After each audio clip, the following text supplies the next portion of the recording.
Hey there everyone, and welcome to the first episode in Late Night Scream Review. This is a show that's going to run alongside Jack Horrorhound's House of Horrors. In a kind of contrast to that show primarily focuses on old classic cinema and kind of niche horror movies. Well, this is your bog standard kind of review of contemporary modern releases at the cinema. So, here we go.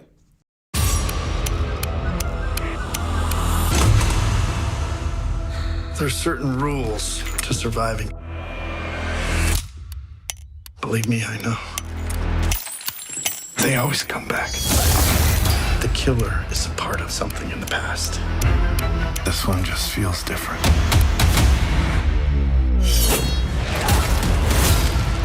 You're all in danger. Mom? Where? Sydney. I've seen this movie before.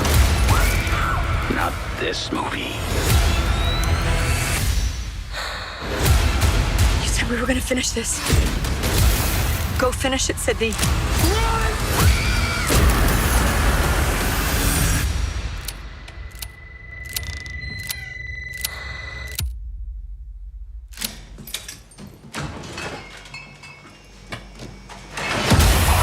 Scream. I'll be right back. He's dead. And so for our first episode of the show, we're going to talk about Scream 5, the long-awaited sequel to the Scream franchise. So I went to see this opening night, which was like a couple of days ago now. So to be fair, this film review is a little bit late, and I apologise. We hopefully are going to get this a bit more kind of regular for future releases. But yeah, so I went to see it at the cinema, my local cinema down at the Savoy in Nottingham. It's a great little cinema. It's very small, very niche. And to be honest, there wasn't a big crowd there, but it was kind of half full. It was like one of those situations where it was a half full cinema. So I went there, I had my t-shirt, my Scream t-shirt on, ready to roll, big fanboy, sat in the back seat, got my popcorn, got my drink, and I was ready to watch this film. Now, what did I think of it? I thought it was pretty good.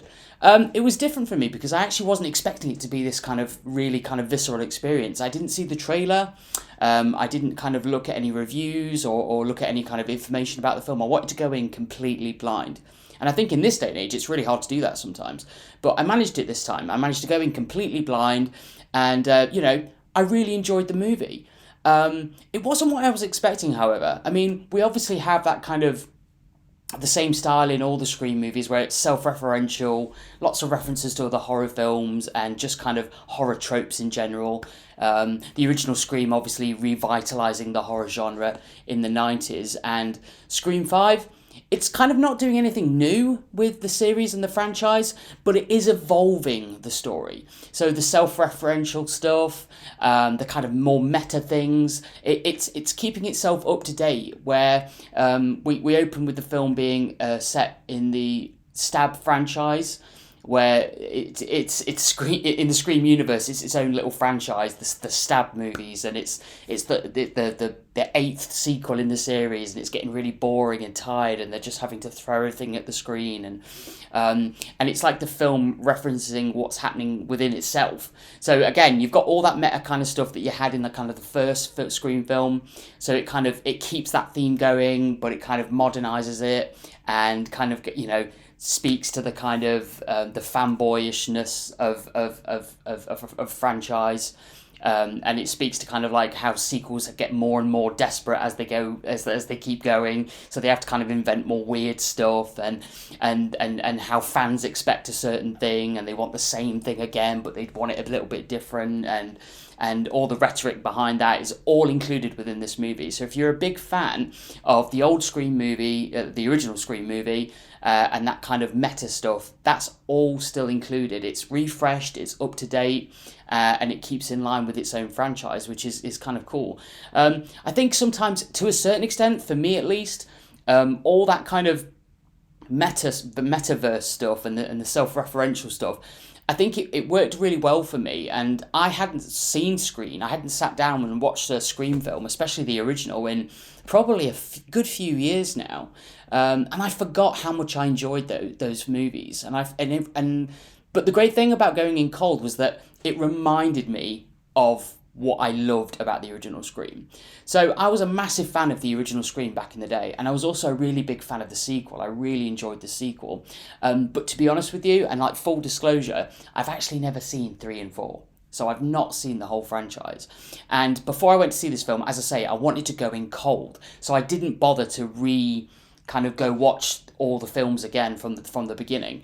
But leaving the cinema that night, after watching Scream 5, I really had a hankering to go back to the original movies and rewatch them all over again. And I kind of thought to myself, you know, I want to go back and watch Scream 1, 2, 3 and 4, and then watch 5 again. So when I came out of the cinema, I kind of came out in a really positive light. Like I was really excited about Scream again. And it's been a really long time, especially with COVID, that I've been to the cinema, gone out there, made that effort to go to see a movie at the cinema, and actually been pleasantly surprised by it, and actually been kind of revitalised and kind of re-energised about a franchise. I mean, that's coming from me, and I'm not a real guy that loves to follow a franchise. I'm not really a big fan of all that fanboydom, which actually Scream 5 talks about quite a lot. So the film's not doing anything new. If you're looking for a whole new kind of experience, or you're hoping that Scream 5 is going to take the Scream franchise in a whole new direction, it's not. It's going to bring you back to what you loved about the original Scream. It's going to remind you about all the great things you had in Scream 1 and why it was good and why it was different. Now, some people could argue and say, oh, so they're just reinventing the wheel, or they're just doing the same thing again. Well, kind of, yeah, but they are throwing some freshness into it. They are kind of taking those kind of metaverse things and those self-referential things, and they're pushing them that bit further. Sometimes to the point of parody, to a certain extent, you know, the kind of setups with the kind of the killings and the way the killer is behaving is a bit kind of silly, or a bit too over the top in certain aspects, or some of the characters' dialogues when they're talking. Not one character in this film kind of denies the horror tropes that they're all engaging in. It's like they've all decided that they're actually taking part in a real life horror movie, and absolutely every single character is absolutely fine with this. So it kind of goes, and that might even be a purposely done thing. I do feel like I need to rewatch Scream 5 because the film might be that self-referential that it's doing all these things on purpose to purposely poke fun at itself. And so it kind of leaves you guessing like that. If you like those kind of things about kind of working out how self-indulgent is the film being, and what is the intended intentions of the director, like, is that what they're trying to say? If you like doing that, then you can do that with Scream 5, I think. So it kind of refreshes everything. So I'd recommend going to see this film completely cold. And I'd also recommend not to watch any of the other Scream films before seeing Scream 5. If you're a massive Scream fan, you're going to love Scream 5. It's doing different things, it's pushing things slightly further, maybe a little too far here and there, but I mean, you know...